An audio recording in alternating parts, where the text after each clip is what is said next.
If you've ever wanted to soften the edges of a cutout or create a smooth transition between a subject and the background in GIMP, feathering is exactly what you need. In this video, I'll show you how to feather in GIMP using two simple methods, so whether you already have a selection made or you want soft edges automatically, you'll be able to do it fast and easily. If this tutorial helps, please hit the like button and subscribe for more GIMP tips and beginner-friendly editing guides. Let's jump right in. First, let's cover the most common method, feathering an existing selection.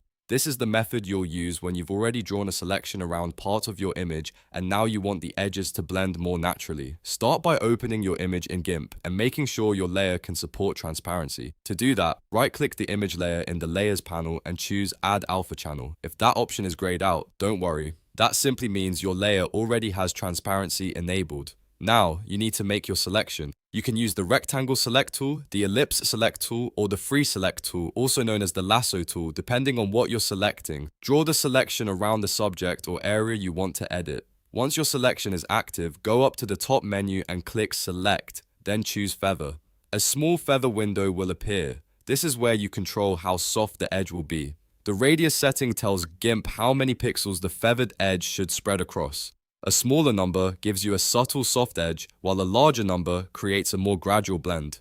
As a general rule, something like 25 pixels to 100 pixels can work well, depending on the size of your image and how dramatic you want the effect to be. After you set the radius, click OK. At this point, your selection edges are feathered, which means they are softer and more gradual, instead of sharp and hard.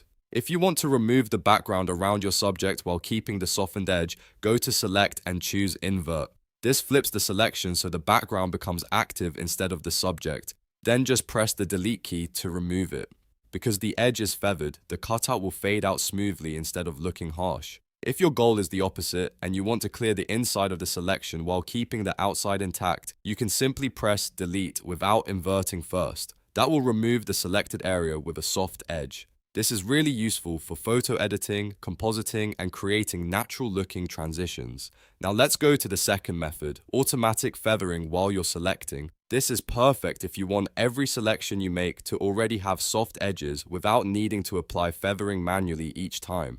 To do this, choose one of the selection tools from the toolbox, such as the Rectangle Select tool. Then look below the toolbox for the Tool Options panel. In the options for that selection tool, find the checkbox labeled Feather Edges and turn it on. Once that's enabled, you'll also see a radius slider. This slider lets you decide how soft the edge will be before you even draw the selection. After setting the feather amount, just draw your selection normally. This time, GIMP will automatically apply the soft edge as you create it. That means the selection is feathered right away, which saves time and gives you a much smoother workflow. A quick tip.